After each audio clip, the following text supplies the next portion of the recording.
नमस्कार दोस्तों, आप सभी का study for UPSC PC channel में स्वागत है। आज 25 नवंबर हो गया है। 13 तारीख को ही आप लोगों का एग्ज़ाम है। एग्ज़ाम का डेट आगे नहीं बढ़ने जा रहा है। 13 दिसंबर को ही एग्ज़ाम होगा। इसी सप्ताह में आपका एडमिट कार्ड भी आ जाएगा और एग्ज़ाम तय है। कई सारे बच्चे मुझसे पूछते हैं कि अभी क्या करना चाहिए। अभी आपको केवल रिवीजन पर फोकस करना चाहिए। जो छूटा हुआ टॉपिक है या जिन टॉपिकों में दिक्कत ज़्यादा आती है उनको भी पढ़ लेना चाहिए।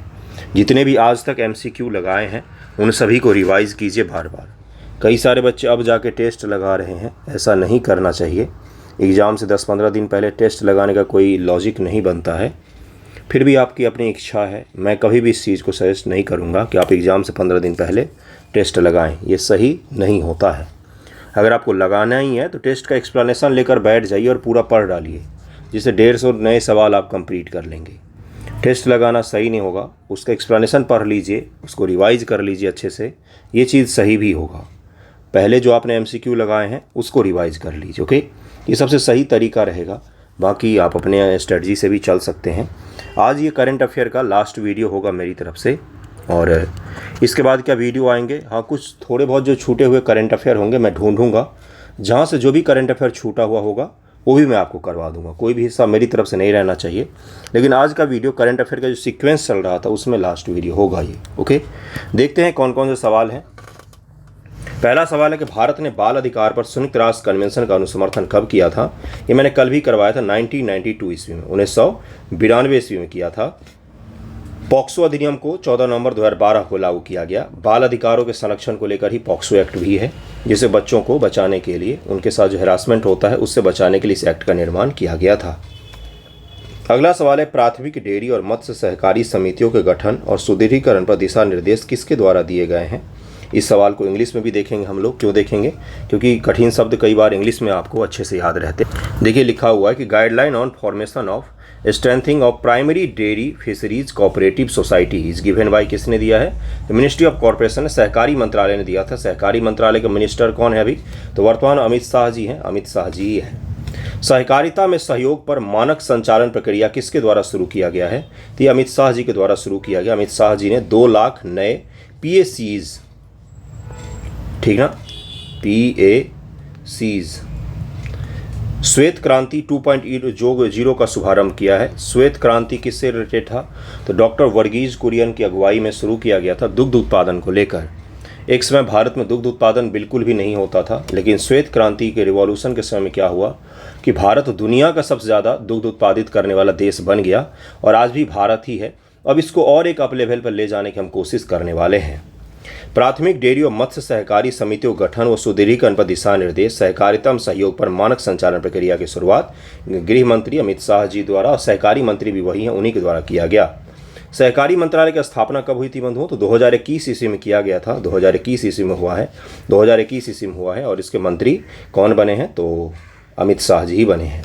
अब डेयरी से जुड़ी कोई भी मशीनरी विदेश से आयात करने की जरूरत नहीं है। 100% उत्पादन भारत में ही होगा। एक बार 2 लाख प्राथमिक सहकारी समितियां पंजीकृत हो जाएं तो देश में एक भी पंचायत ऐसी नहीं रहेगी जहां पर पैक्स डेयरी या मत्स्य सहकारी समिति ना हो। यही लक्ष्य रखा गया अमित शाह जी का। ये न्यूज़ में ही था, उन्हीं का बयान था, इसीलिए मैंने ये डाल दिया कि कभी आप भूलें ना इस चीज़ को। ओके, नई प्राथमिक कृषि ऋण समितियों की स्थापना और उन्हें मजबूत करने के लिए सरकार द्वारा घोषित लक्ष्य क्या है? सरकार के द्वारा घोषित लक्ष्य है कि 2 लाख प्राथमिक ऋण साख समितियां बनाना है, जो आपस में ऋण भी दे सकती हैं और लोगों को सहकारिता को बढ़ावा देने में मदद कर सकती हैं। अमित शाह जी ने श्वेत क्रांति 2.0 सहकारी समितियों के बीच सहयोग पर मानक संचालन प्रक्रिया के साथ साथ 2 लाख नई प्राथमिक कृषि ऋण समितियां, जिनको PACs कहा जाता है, प्राथमिक डेयरी और मत्स्य सहकारी समितियों के गठन और सुदृढ़ीकरण पर भी दिशा निर्देश जारी किए थे। अगला सवाल है, प्राथमिक कृषि ऋण समितियां निम्नलिखित को ऋण प्रदान करती हैं। जो प्राइमरी क्या हो, एग्रीकल्चर क्रेडिट सोसाइटी होता है, ठीक ना। तो ये जो सोसाइटी होते हैं ये किसको किसको ऋण प्रदान करते हैं? तो इसका उत्तर हो जाएगा डी, सारे को। मत्स्य पालन, सस्ते अनाज की दुकान, पेट्रोल पंप, सस्ती दवा की दुकान, इन सभी को ये ऋण प्रदान कर सकते हैं, सभी के लिए ऋण प्रदान कर सकते हैं। अमित शाह जी ने PACs के कृषि के अल्पावधि ऋण देने का काम करते हैं, लेकिन अब PACs को डेयरी, मछली पालन, गोदाम, सस्ते अनाज की दुकान, दवा की दुकान, पेट्रोल पंप, LPG सिलेंडर, जल वितरण जैसी चीज़ों से भी जोड़ दिया गया है। इसके साथ ही हर पंचायतें बनने वाली पीएससीज हमारे त्रिस्तरीय सहकारी ढांचे को मजबूती का काम करेंगी। पंचायत स्तर पर अगर प्राथमिक एग्रीकल्चर क्रेडिट सोसाइटी होगी तो कृषि के अलावा और भी जो छोटे छोटे उद्योग धंधे होते हैं उनको भी क्रेडिट दे सकेंगी, यानी कि ऋण दे सकेंगी। और इस स्तर पर जब ये ऋण बांटेंगे तो क्या हो जाएगा, सबसे पहले मदद के लिए लोग कहाँ पर जाएंगे, सेठ साहूकारों की जगह पर इन प्राथमिक कृषि ऋण समितियां जो होंगी यहाँ पर जाएंगे। और उससे क्या होगा, तो जो हमारा अनौपचारिक क्षेत्र है जहाँ से किसान ऋण लेते हैं उनका शोषण ज़्यादा होता है, सेठ साहूकार हो गए, अमीर लोग हो गए, उनसे बच जाएंगे वो। एक संस्थागत तरीके से उनको ऋण मिल पाएगा। हाल ही में पंचमहल और बनासकाठा जिला चर्चा में है। ये कहाँ पर है, तो ये गुजरात में है। पंचमहल और बनासकाठा जिला गुजरात में है। अमित शाह जी ने सहकारिता में सहयोग के रूप में एक महत्वपूर्ण पहल की। उन्होंने कहा कि इसके तहत हमने गुजरात के 2 जिले पंचमहाल और बनासकाठा का प्रयोग किया है। हमने सहकारी क्षेत्र की सभी संस्थाओं के बैंक खाते सहकारी बैंक में खोलने का निर्णय लिया है। और इसके अलावा प्राथमिक सहकारी समिति, दुग्ध उत्पादक समिति, इन सभी के लिए भी क्रेडिट डेबिट कार्ड शुरू किए गए हैं। तो ये दोनों ज़िले ऐसे हैं जहां पर इस योजना की शुरुआत की गई थी। और इस पायलट प्रोजेक्ट के रूप में हमने सीखा इसी 2 जिलों से जहां पर खूब अच्छे तरीके से सहकारी समितियां काम कर रही हैं। भारत में सहकारी बैंकों का विनियमन निम्नलिखित के द्वारा किया जाता है। इस प्रकार के सवाल पूछ सकता है आपसे। तो बैंकिंग विनिमय अधिनियम 1949 और बैंकिंग कानून सहकारी समिति अधिनियम 1955, इन दोनों एक्ट के द्वारा भारत में सहकारी बैंकों का रेगुलेशन किया जाता है। राष्ट्रीय डेयरी विकास बोर्ड का मुख्यालय कहाँ पर है, तो इसका गुजरात में मुख्यालय है। NDDB का गुजरात में है, ध्यान रखिएगा। आनंदा मिल्क लिमिटेड, अमूल जो है, देखिए आज़ादी के पश्चात सरदार पटेल जो हैं उनका बड़ा योगदान रहा गुजरात में सहकारिता को डेवलप करने में। गुजरात में उससे पहले सेठ साहूकारों का दबदबा रहता था दुग्ध उत्पादन के क्षेत्रों में और बाकी जगहों पर। तो चूंकि सरदार पटेल जो थे वो किसान नेता थे, तो उन्होंने जो मोनोपोली थी दुग्ध उत्पादक में, बड़े बड़े उद्योगपति, उसको तोड़ा और लोगों को जोड़ने का काम किया। इसीलिए सबसे पहले दुग्ध क्रांति हमें कहाँ पर देखने को मिलती है, तो गुजरात से शुरू होता है वो सहकारिता का आंदोलन। फिर देश के अलग अलग हिस्सों में सहकारी संगठन अलग अलग बनते जाते हैं। अमूल उसका सबसे शानदार उदाहरण आप मान सकते हैं। ठीक है, अपने बिहार में भी है सुधा डेयरी, दक्षिण में है नंदिनी, कर्नाटक में है। तो इसी तरह के फैल रहा है अब धीरे धीरे। विश्व का सबसे बड़ा दूध उत्पादक देश कौन सा है, तो अपना भारत ही है। डेनमार्क दूसरे स्थान पर आता है। डेनमार्क लेकिन बहुत ही छोटा सा देश है, बहुत छोटा देश है, लेकिन वहाँ पर कृषि के रूप में गाय वगैरह का बहुत ज़्यादा प्रचलन है, इसलिए वहाँ पर दुग्ध उत्पादन खूब सारा होता है। डेनमार्क चॉकलेट के लिए भी जाना जाता है। केंद्रीय सहकारिता मंत्री ने कहा कि भारत श्वेत क्रांति के क्षेत्र में एक सितारा बनकर उभरा है। भारत दुनिया का सबसे बड़ा दूध उत्पादक देश बन गया है। अमूल का मुख्यालय कहाँ पर है, तो आनंदा गुजरात में जगह है, वहीं पर है। भारत की दूध राजधानी के रूप में किसे जाना जाता है, तो आनंद को जाना जाता है। आनंद जगह है गुजरात में, आनंद जगह है। विश्व खाद्य भारत 2024 मेगा फूड इवेंट कहाँ पर आयोजित किया गया था, अगला टॉपिक पर हम लोग आ गए। ये नई दिल्ली में हुआ है। इसमें 90 से अधिक देश, 26 भारतीय राज्य और केंद्र शासित प्रदेश, 18 मंत्रालय, संबंधित सरकारी निकाय भाग लेंगे। और इसका नाम क्या था, 2024 का मेगा फूड इवेंट 2024 विश्व खाद्य भारत 2024 मेगा फूड इवेंट था। विश्व खाद्य भारत 2024 मेगा फूड इवेंट ये नई दिल्ली में आयोजित किया गया, प्रगति मैदान में आयोजित किया गया। भारत मंडपम जो है वहीं पर। इंग्लिश में भी देखिए इसको, world food India 2024 mega food event कहाँ पर हुआ है, तो दिल्ली में हुआ है। इंग्लिश में इसलिए दिखा देता हूँ क्योंकि याद करने में वाकई आसान होता है वो। हाल ही में आयोजित विश्व खाद्य भारत 2024 का भागीदार देश कौन सा है, तो जापान भागीदार देश था। और जापान साझेदार देश होगा। वियतनाम और ईरान फोकस देश के रूप में भाग ले रहे थे। वियतनाम और ईरान जो थे इस फूड इवेंट में फोकस देश के रूप में थे, जबकि जापान हमारा सहयोगी था। ओके, विश्व खाद्य भारत 2024 की मेजबानी कौन करेगा, तो इसकी मेजबानी किया गया है खाद्य प्रसंस्करण उद्योग मंत्रालय के द्वारा, जो फूड प्रोसेसिंग मंत्रालय है उसी के द्वारा किया गया है। नई दिल्ली में 70,000 वर्ग मीटर फैले भारत मंडपम में इसकी मेजबानी किया गया। 19 से 22 सितंबर तक होने वाले इस बहुप्रशिक्षित कार्यक्रम में 90 से अधिक देश और अलग अलग मंत्रालयों ने यहाँ पर भाग लिया है। हाल ही में रिवर्स क्रेता विक्रेता मीट आयोजित की गई। इसका आयोजन किसके द्वारा किया गया, रिवर्स क्रेता विक्रेता मीट आयोजित किया गया। इंग्लिश में इसको कहा जाता है recently reverse buyer seller meet was held in. किसके द्वारा ऑर्गेनाइज किया गया है, तो APEDA एपीडा और MPEDA इन दोनों के द्वारा ऑर्गेनाइज किया गया है। इन्हीं दोनों के द्वारा किया गया है। इन्हीं दोनों को क्या दो, सी उसका उत्तर हो जाएगा। हाल ही वैश्विक खाद्य नियामक शिखर सम्मेलन आयोजित किया गया। इसका आयोजन किसके द्वारा किया गया, इसका आयोजन किया गया FSSAI के द्वारा। FSSAI यानी कि food safety security authority of India, food standard security authority of India जो है उसी के द्वारा किया गया। Food safety and standard authority of India FSSAI जो है इसी के द्वारा किया गया है। FSSAI द्वारा आयोजित वैश्विक खाद्य विनियामक शिखर सम्मेलन दूसरा संस्करण 20-21 सितंबर 2024 तक वर्ल्ड फूड इंडिया के साथ मिलकर आयोजित किया गया। स्वाद सूत्र चर्चा में था, या किससे संबंधित है? ये ट्रांसलेटेड नहीं है, बिल्कुल सही लिखा हुआ है, स्वाद सूत्र ही है, स्वाद सूत्र ही है। इसका उत्तर हो जाएगा सी, क्षेत्रीय व्यंजनों का प्रदर्शन। जो रीजनल कुजीन होते हैं ना, जो रीजनल इलाके, जैसे अपने बिहार का होगा, उत्तर पूर्व भारत का अलग होगा, दक्षिण भारत का अलग होगा और पश्चिम भारत का अलग होगा, है ना। तो अलग अलग रीजन के जो भोजन होते हैं उनको प्रदर्शित करने के लिए स्वाद सूत्र चर्चा में ये पहल शुरू किया गया था उसी बैठक के दौरान। विश्व खाद्य भारत जो हुआ है, वर्ल्ड फूड इंडिया 2024, आयोजकों ने पूरे भारत के क्षेत्रीय व्यंजनों को प्रदर्शित करने के लिए स्वाद सूत्र नामक एक पाक प्रतियोगिता शुरू की थी, जिसमें अलग अलग रीजन जो हैं देश के, जहाँ के अपने देश का भोजन बहुत ही समृद्ध माना जाता है। हम भारत के लोग जो हैं ये काफ़ी अच्छा खाना खाते हैं, हम प्रकृति से जुड़ा हुआ खाना खाते हैं। तो देश का हर रीजन जो है उसका भोजन अलग है, वहाँ के ज्योग्राफी के हिसाब से है, भूगोल आपके भोजन को प्रभावित करता है ना। तो उसी हिसाब के, उसी चीज़ को दिखाने के लिए कि भारत में अलग अलग रीजन में कितनी समृद्धता है भोजन को लेकर, तो स्वाद सूत्र एक प्रतियोगिता आयोजित किया गया इसी के दौरान, इसको भी ध्यान रखिएगा। हाल ही में अमेरिकी फेडरल रिजर्व खबरों में था, इसका मुख्यालय कहाँ पर है? इसका मुख्यालय वॉशिंगटन DC में है, अमेरिकन फेडरल रिजर्व का। निम्नलिखित कथनों में विचार कीजिए। संतृप्त वसा को ट्रांस वसा भी कहा जाता है। सैचुरेटेड फैट को एक स्वस्थ व्यक्ति को अपने दैनिक कैलोरी का 5 से 6% संतृप्त वसा से प्राप्त करना चाहिए। ट्रांस फैट से हृदय रोग का खतरा बढ़ता है। 19 का आंसर क्या हो जाएगा? Trans fat. आपने अगर गुड डे बिस्किट लिया होगा तो उस पर लिखा रहता है नो ट्रांस फैट। क्यों लिखा रहता है? क्योंकि ट्रांस फैट का उपयोग उसमें नहीं किया गया है, ये आपको हृदय को बहुत नुकसान करता है ये, है ना। इसका उत्तर हो जाएगा डी, तीनों का तीनों यहाँ पर सही है, सारे कथन सही दिए हुए हैं। सड़क किनारे जो आप खाते हैं उसमें ट्रांस फैट बहुत ज़्यादा होता है, डालडा का अगर बना होगा तो बहुत नुकसान पहुंचाता है। वो कौन सा संतृप्त वसा का स्रोत नहीं है? तो वनस्पति हो जाएगा, वनस्पति हो जाएगा, वनस्पति हो जाएगा। संतृप्त वसा को ट्रांस फैट भी कहा जाता है। सैचुरेटेड जो फैट होता है ना, यही खराब होता है आपके लिए। अनसैचुरेटेड जो फैट होता है वो सही होता है ना। यह स्वास्थ्य के लिए हानिकारक है, वहीं असंतृप्त वसा को फायदेमंद माना जाता है। जो हमें पर किलो के हिसाब से अगर कैलोरी हम लोग देखेंगे, सबसे ज़्यादा ऊर्जा हमें किससे मिलती है? तो कार्बोहाइड्रेट से तो मिलती ही है, लेकिन उससे भी ज़्यादा हमें ऊर्जा मिलती है किससे? तो वसा से, फैट से। फैट शरीर के लिए परम आवश्यक चीज़ होता है, लेकिन सही फैट खाना चाहिए। तो अनसैचुरेटेड फैट का सबसे अच्छा सोर्स होता है अपना देसी घी। इससे पहले भी मैंने आपको बताया है।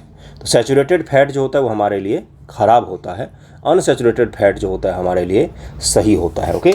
संतृप्त वसा लाल मांस, मुर्गी जैसे पशु स्रोतों से आती है, जबकि असंतृप्त वसा जैतून, एवोकाडो, मेवो जैसे पादप स्रोतों से आती है। अमेरिकी हार्ट एसोसिएशन के अनुसार एक स्वस्थ व्यक्ति को अपने दैनिक कैलोरी का 5 से 6% संतृप्त वसा से प्राप्त करना चाहिए। ट्रांस वसा हृदय रोग और टाइप 2 मधुमेह को जोखिम बढ़ाता है। ट्रांस वसा आंशिक रूप से हाइड्रोजनीकृत वनस्पति तेल, वनस्पति और मार्जरीन में पाए जाते हैं, जो हमें नुकसान पहुँचाते हैं। ओके। अगला सवाल है, सिंधु जल संधि पर हस्ताक्षर कब किया गया था? कुछ दिन पहले ही भारत और पाकिस्तान की बैठक हुई थी सिंधु जल समझौता को लेकर। इस पर हस्ताक्षर किया गया था 1960 में। 1960 में मध्यस्थता किसने की थी बंधुओं? तो विश्व बैंक ने किया था। एक तरफ भारत है, दूसरी तरफ पाकिस्तान है। सिंधु नदी जो है अब प्राकृतिक नदी है, प्राकृतिक नदी को थोड़ी न पता था कि ये दोनों देश अलग अलग हो जाएंगे, तो बहती है। तो इसके जल के बंटवारे को लेकर दोनों देशों ने समझौता किया। इसे वर्ल्ड बैंक जो एक संस्था है उसने मध्यस्थता की थी, सिंधु नदी समझौता को लेकर, जिसमें ऊपरी के जो 3 नदियां हैं उस पर पाकिस्तान को दिया गया और नीचे की जो 3 नदियां हैं उस पर भारत को दिया गया। सिंधु नदी प्रणाली में प्रमुख रूप से 6 नदियां हैं, सिंधु, झेलम, चिनाब, रावी, ब्यास, सतलज। इन नदियों का बेसिन मुख्य रूप से भारत और पाकिस्तान द्वारा साझा किया जाता है। हालांकि इसे एक छोटा सा हिस्सा चीन और अफगानिस्तान में भी बहती है। इनकी जो सहायक नदियां हैं वो अफगानिस्तान से आती हैं। 19 सितंबर 1960 को विश्व बैंक की मध्यस्थता से कराची में भारत पाकिस्तान के बीच सिंधु जल समझौता पर हस्ताक्षर किया गया था। सिंधु जल समझौता पर हस्ताक्षर किया गया था। अगला सवाल है, भारतीय नियंत्रण नदियां हैं झेलम, सतलज और ब्यास। पश्चिमी नदियों के पानी का उपयोग पूरी तरह से पाकिस्तान के नियंत्रण में है। इसका उत्तर हो जाएगा डी, उपरोक्त में से कोई सा भी सही नहीं है। इस समझौते के तहत भारत को सिंधु नदी प्रणाली के 3 पूर्वी नदियाँ रावी, सतलज और ब्यास, ये तीनों नीचे की नदियाँ हैं। सिंधु, झेलम, चिनाब ऊपर की हैं। जल पर पूर्ण अधिकार दिया गया, जबकि 3 पश्चिमी नदियाँ झेलम, चिनाब और सिंधु जो ऊपर की नदियाँ हैं, पूर्व पश्चिम से भी ज़्यादा आप अच्छे तरीके से याद रखेंगे, ऊपर और नीचे करके, ठीक है। इन पर पाकिस्तान अधिकार दिया गया। भारत के लिए निर्दिष्ट घरेलू और गैर उपभोग्य और कृषि उपयोगों को छोड़कर बाकी जो पानी है वो सब पाकिस्तान को दिया गया था। इसके साथ ही भारत को रन ऑफ द रिवर परियोजनाओं बनाने का भी अधिकार दिया गया कि आप जो जल की नदी बह रही है, बहती हुई नदी, इसको आप रोक कर डैम नहीं बनाएंगे, बल्कि आप run of the river dam, यानी कि पानी बहता हुआ आप इसी रिवर पर डैम बना सकते हैं जिससे पानी को रोका नहीं जाएगा। तो इस तरह के डैम बनाए हैं भारत ने, इस तरह के कई सारे run of the river dam बनाए हैं, लेकिन कई सारे डैम को लेकर दोनों देशों के बीच विवाद भी होता है। अस्थाई सिंधु आयोग की स्थापना कब किया गया? तो 1960 में ही किया गया है, 1960 में ही किया गया है। किशन गंगा जल विद्युत परियोजना कहाँ पर स्थित है? तो ये स्थित है जम्मू कश्मीर में। किशन गंगा जल विद्युत संयंत्र किशन गंगा नदी पर बांध बनाकर जल विद्युत उत्पन्न करता है और ये run of the river dam है। Run of the river dam कैसे बनता है? जैसे नदी बह रही है, हमने क्या किया, यहाँ पर एक डैम बनाया, यहाँ पर एक पावर संयंत्र लगा, यहाँ पर टरबाइन वगैरह लगा दिया, नदी यहाँ पर बह रही है। कुछ दिन बाद हमने क्या किया, यहाँ से नदी की एक धारा काटकर यहाँ से गुजारा और फिर से आकर इसमें जोड़ दिया। क्या इसके पानी में कोई कमी आई? कोई पानी में कमी नहीं आई, बल्कि पानी के फोर्स को उपयोग करके हमने टरबाइन घुमाकर बिजली पैदा कर लिया और पानी बहता भी रह गया, पानी को हमने को रोका भी ना, तो पानी कम हुआ। इसी को क्या कहा जाता है? Run of the river dam कहा जाता है, जो ग्रीन फील्ड में आता है, मतलब इकोलॉजिकल दृष्टिकोण से सही होता है। ये योजना पर्यावरण को कोई खास नुकसान नहीं पहुंचता है, कुछ भी उत्सर्जन नहीं होता है। जो छोटे डैम होते हैं वो नवीकरणीय स्रोत में आएंगे, जो बड़े डैम होते हैं वो पर्यावरण को फिर नुकसान पहुँचाते हैं। ओके, किशन गंगा जल विद्युत परियोजना का संचालन किसके द्वारा किया जाता है बंधुओं? तो इसका उत्तर हो जाएगा सी, यानी कि NHPC ऑफ इंडिया, यानी कि राष्ट्रीय जल विद्युत निगम को सौंप दिया गया है। 2000 ईस्वी में जम्मू कश्मीर सरकार और भारत सरकार के बीच में समझौता ज्ञापन हुआ था। श्वेत क्रांति 2.0 कहाँ पर कब शुरू किया गया? तो 2024 से शुरू किया गया है, 2024 से शुरू किया गया है। पहला कब शुरू किया गया था? तो 1970 में शुरू किया गया था, 1970 में शुरू किया गया था। डॉक्टर वर्गीज कुरियन को माना जाता है, इसका जनक माना जाता है वर्गीज कुरियन जी को।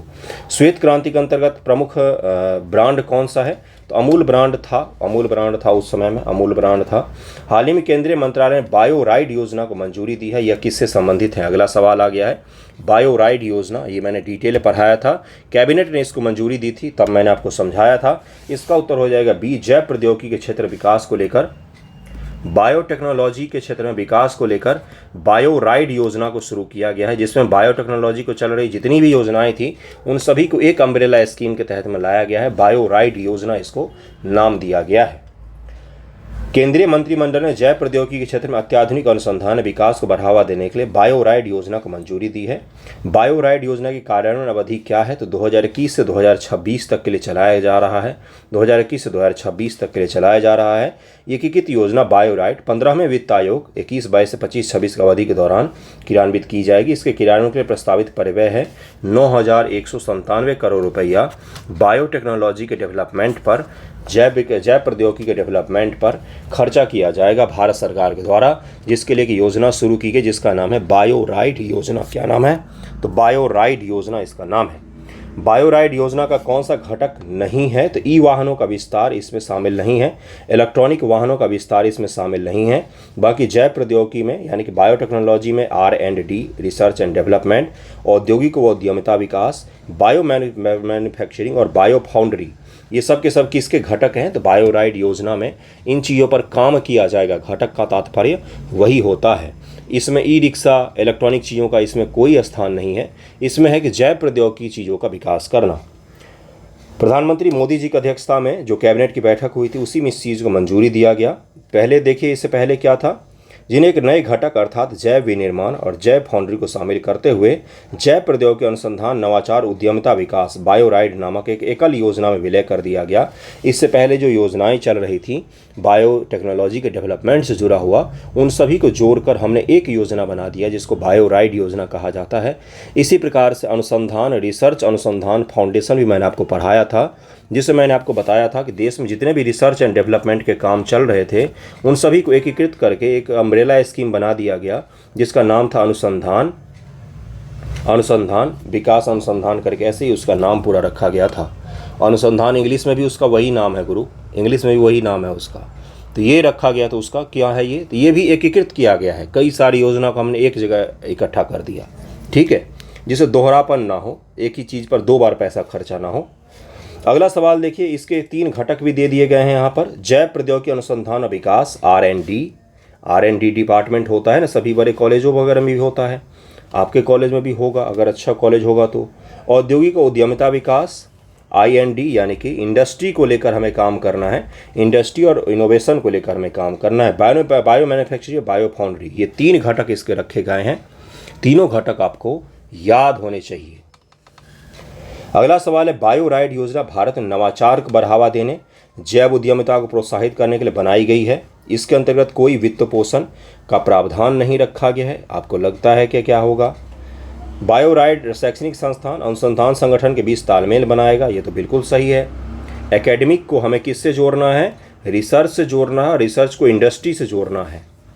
यही इसमें रखा गया है कि जैसे कोई कॉलेज है, जैसे IIT दिल्ली है, वहाँ पर जैव प्रौद्योगिकी को लेकर कोई विकास हुआ है ना, उसको हम उद्योग धंधे से जोड़ सकेंगे, जिससे उद्योग धंधे में उसका उपयोग तो हो, नहीं तो विकास करके फिर क्या करेंगे हम लोग। तो इसी को इसमें रखा गया। दूसरा गलत हो जाएगा, दूसरा बहुत ही ख़राब तरीके का स्टेटमेंट बनाया था, आसान था एलिमिनेट करना। 1 और 3 इसका आंसर हो जाएगा, 1 और 3 इसका आंसर हो जाएगा। देखिए, इसको मैं डिटेल पढ़ा देता हूँ क्योंकि काफ़ी इंपॉर्टेंट है ये।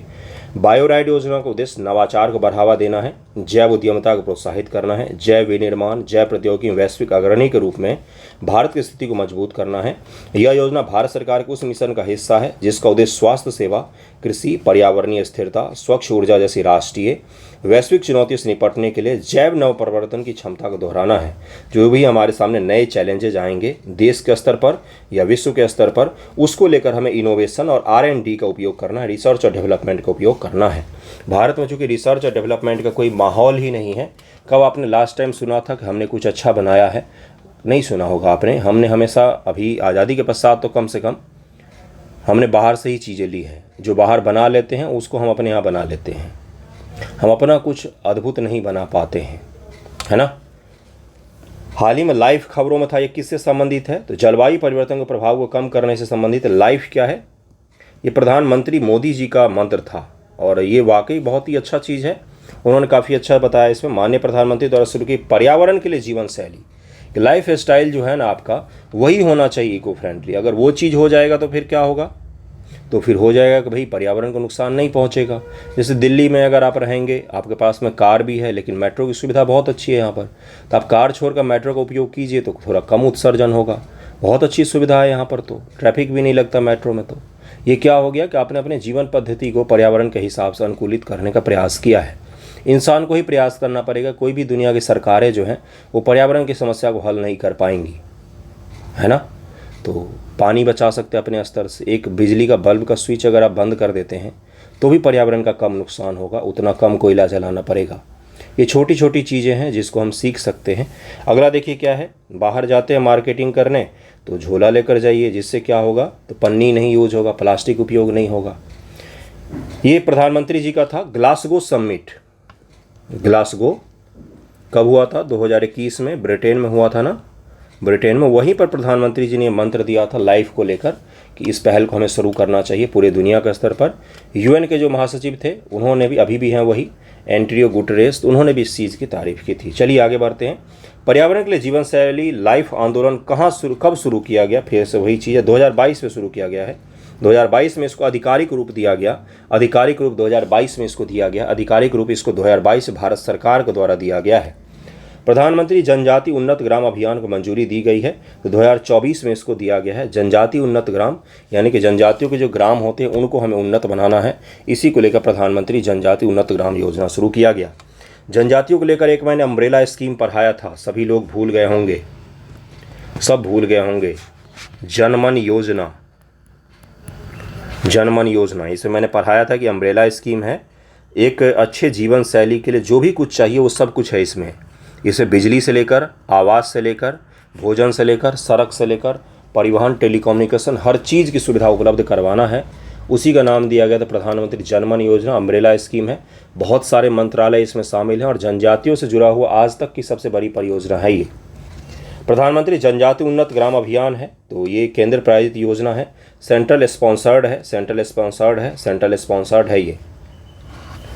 केंद्रीय मंत्रिमंडल ने 79,156 करोड़ रुपए के कुल परिव्यय, केंद्रीय हिस्सा 56,333 करोड़ रुपए, राज्य का हिस्सा 22,823 यानी कि 60-40 का होगा। सेंट्रल स्पॉन्सर्ड है ना, स्पॉन्सरशिप का मतलब ही होता है कोई आपको सहयोग दे रहा है ना। और सेंट्रल सेक्टर होता है केंद्रीय क्षेत्र, जिसमें 100% पैसा केंद्र सरकार खर्चा करती है, ठीक है। तो 60-40 का होगा और 90-10 का रेशियो होगा। विशेष राज्यों के लिए 90-10 का रेशियो होगा, ठीक है। मंजूरी दे दी गई, पैसा भी दे दिया गया है। प्रधानमंत्री जनजाति उन्नत ग्राम अभियान के बारे में निम्नलिखित कथनों पर विचार कीजिए। इसका उद्देश्य 63,000 से अधिक आदिवासी बहुल गांव और आदिवासी गांव में सुधार करना है। इसे भारत के सभी राज्यों में लागू किया जाएगा। और कौन सा कथन सही होगा? तो केवल पहला सही है। यहाँ बजटीय भाषण 24-25 में घोषणा की गई थी कि यह लगभग 63,000 गाँव को कवर करेगा। 63,000 गाँव जनजातीय गाँव है भारत में, जहाँ पर जनजाति लोग रहते हैं, है ना, जिससे 5 करोड़ से अधिक आदिवासी लोग लाभान्वित होंगे। मिशन का लक्ष्य 79,156 करोड़ रुपए के बजट से 63,000 से अधिक गाँव, बहुल गाँव, आकांक्षी जिलों के आदिवासी गाँव में सुधार करना है। इसमें 30 राज्य केंद्र शासित प्रदेशों को 549 आदिवासी बहुल जिले और 2,740 ब्लॉक और गाँव को शामिल किया गया। देश के सभी नहीं शामिल हैं क्योंकि सभी जगह पर गाँव ही नहीं होंगे, है ना। 2011 का आपने सेंसस पढ़ा?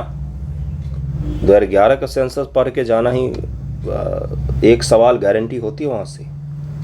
2011 का सेंसस मैंने पढ़ाया हुआ है अपने चैनल पर, एक बार उसको पढ़ के ज़रूर जाइएगा। एक सवाल की गारंटी होती है ना। कौन सा राज्य ऐसा है जहाँ पर जनजातियों की जनसंख्या सबसे कम है? मैंने ही आपसे पूछ लिया, हो सकता है 13 तारीख को यही पेपर में दिख जाए। कौन सा राज्य है जहाँ पर जनजातियों की जनसंख्या सबसे ज़्यादा है? 2011 पॉपुलेशन के हिसाब से सब भूल गए। चलिए आ जाइए यहाँ पर। 2011 की जनगणना के अनुसार किस भारतीय राज्य में अनुसूचित जनजाति की आबादी सबसे अधिक है? तो मध्य प्रदेश में सबसे ज़्यादा है। एमपी जो राज्य है अपना, वहाँ पर सबसे अधिक जनजाति लोग निवास करते हैं अभी भी आबादी में वहाँ पर। 2011 की जनगणना के अनुसार भारत में अनुसूचित जनजातियों की संख्या 10.45 करोड़ है। और प्रधानमंत्री जी का जो यूट्यूब चैनल है उस पर भी जब इस योजना का प्रधानमंत्री, ये जो जनजाति ग्राम योजना है, इसके बारे में जब वहाँ पर चर्चा किया गया तो उसमें ही बताया गया कि 11 करोड़ आदिवासियों के लिए। तो अभी भी हम यही मान रहे हैं, जबकि अभी 2024 चल रहा है। तो 2011 के अकॉर्डिंग अगर इतना है, अभी कम से कम तो कुछ नहीं तो 14-15 करोड़ तो हो ही गया होगा, है ना। देश भर में 705 से अधिक जनजातीय समुदाय हैं जो दूर दराज के दुर्गम क्षेत्रों में भी रहते हैं। पीएम जनमन, प्रधानमंत्री जनजातीय आदिवासी न्याय महाअभियान की शुरुआत की गई थी 2023 में। जनमन योजना आ गया ना। प्रधानमंत्री जनजाति उन्नत ग्राम अभियान का लक्ष्य क्या नहीं है इनमें से? तो बेहतर आजीविका के लिए ई वाहन उपलब्ध करवाना। इलेक्ट्रॉनिक वाहन की चर्चा इसमें नहीं है। बाकी सक्षम बुनियादी ढांचे का विकास करना, आर्थिक सशक्तिकरण को बढ़ावा देना, सभी के लिए गुणवत्तापूर्वक शिक्षा तक पहुंच स्थापित करना, ये सब इसका लक्ष्य रखा गया है। देखिए इसमें क्या है, लक्ष्य 1, 2, 3 यहाँ पर दिया हुआ है। सक्षम बुनियादी ढांचे का विकास, बेसिक इंफ्रास्ट्रक्चर जो होता है, पात्र परिवारों के लिए पक्के मकान व अन्य सुविधाएं, गांव के बुनियादी ढांचे में सुधार, आर्थिक सशक्तिकरण को बढ़ावा देना, कौशल विकास उद्यमिता को बढ़ावा देना, आजीविका में सुधार करना, स्वरोजगार, सभी के लिए गुणवत्तापूर्वक शिक्षा तक पहुंच, स्कूल और उच्च शिक्षा में सकल नामांकन अनुपात में वृद्धि, स्वास्थ्य जीवन और सम्मानजनक वृद्धावस्था, इन सभी चीज़ों के लेकर प्रधानमंत्री जनमन योजना को शुरुआत किया गया है। प्रधानमंत्री जनजाति उन्नत ग्राम अभियान के बारे में निम्नलिखित कथनों विचार कीजिए। उसके बारे में जरा और भी कथन हम लोग देखते हैं। इस अभियान के अंतर्गत आने वाले आदिवासी गांवों को पीएम गति शक्ति पोर्टल पर मैप किया जाएगा। पीएम गति शक्ति पोर्टल पर इनको मैप किया जाएगा क्या? भौतिक और वित्तीय प्रगति की निगरानी पीएम गति शक्ति पोर्टल पर की जाएगी। सबसे जिलों को पुरस्कृत करने का कोई कार्यक्रम इसमें नहीं शामिल है। 1-2 सही हो जाएगा, तीसरा इसलिए गलत हो जाएगा क्योंकि यहाँ पर नहीं लिख दिया है, बाकी तो सब सही है। सबसे जिलों को पुरस्कृत भी किया जाएगा। अगला सवाल है, प्रधानमंत्री अन्नदाता आय संरक्षण अभियान पीएम आशा कब शुरू किया गया था? तो इसका उत्तर हो जाएगा बी, 2018 में शुरू किया गया था। इसमें क्या है, किसानों को 6,000 रुपये वार्षिक रूप से प्रदान किया जाता है। 2-2 हज़ार के 3 किस्त में उनको दिया जाता है पैसा, किसानों को दिया जाता है 2-2 हज़ार के 3 किस्त में। उम्मीद ये किया जा रहा है कि अब 12,000 कर दिया जाएगा, इसको 12,000 दिया जाएगा। पीएम आशा योजना कौन सा घटक हिस्सा नहीं है? तो उपरोक्त में से कोई नहीं, ये सारे के सारे उसके घटक हिस्सा हैं। मूल्य समर्थन योजना, मूल्य न्यूनता भुगतान योजना, निजी खरीद व स्टॉकिस्ट योजना, ये तीनों उसमें शामिल हैं। नई व्यापक योजनाओं में किसानों के लिए उचित मूल्य सुनिश्चित करने की प्रणाली शामिल है। इसके अंतर्गत 3 योजनाओं को शामिल किया गया है। मूल्य समर्थन योजना जिसको पीएसएस कहा जाता है, मूल्य न्यूनता भुगतान योजना जिसको पीडीपीएस कहा जाता है, निजी खरीद व स्टॉकिस्ट योजना जिसको पीपीएसएस कहा जाता है। यह अंतिम सवाल था, देख लेते इसको इंग्लिश में भी। पहला है price support scheme, price deficiency payment scheme, private procurement stockist scheme जिसको पीपीएसएस कहा जाता है। और इसके हिसाब से मैंने करंट अफेयर आपको पूरा करवा दिया है, करंट अफेयर आपको कंप्लीट करवा दिया है मैंने अपने एंड से। जो थोड़े बहुत छूटे हुए टॉपिक होंगे मैं ढूंढूंगा। मैं अपनी तरफ से एक भी टॉपिक नहीं छोड़ने की कोशिश कर रहा हूं, क्योंकि मुझे लगता है कि सब कुछ पढ़ कर जाइए, जितना ज़्यादा हो सके पढ़ कर जाइए। 70 बीपीएससी, इससे बड़ा वैकेंसी मैंने तो नहीं देखा था कहीं भी पीसीएस एग्जामिनेशन में, और इससे ज़्यादा बेपरवाही भी नहीं देखी थी, अयोग्यता भी नहीं देखी थी। एग्ज़ाम के 15 दिन हैं आज से, 25 तारीख को जब मैं वीडियो रिकॉर्ड कर रहा हूं, और 25 नवंबर को, और नहीं पता है कि एग्ज़ाम में नॉर्मलाइजेशन होगा नहीं होगा। आरजेडी ट्वीट कर रही है, आरजेडी ने कल ट्वीट किया कि धांधली हो रही है। जो पार्टियां होती हैं, जो बड़े नेता होते हैं, उनको अंदाज़ा लग जाता है अगर सीटें खरीद बिक्री होनी शुरू होती है तो। और उसने ये भी बोला कि परीक्षा केवल औपचारिकता रह गई है, बाकी सब कुछ सेटिंग जैसा है। तो अपना 100% की जगह पर 200% दीजिए, इतना स्कोर कर लेंगे कि कोई हमें छांट नहीं सकेगा। नॉर्मलाइजेशन का यही सबसे ज़्यादा नुकसान होता है ना, कि जो बाउंड्री लाइन पर होते हैं उनको हटा देता आसानी से। जो बहुत अच्छा स्कोर वाले होते हैं वो बच जाते हैं, और जो बाउंड्री रेल के ठीक नीचे वाले होते हैं उनको फ़ायदा हो जाता है।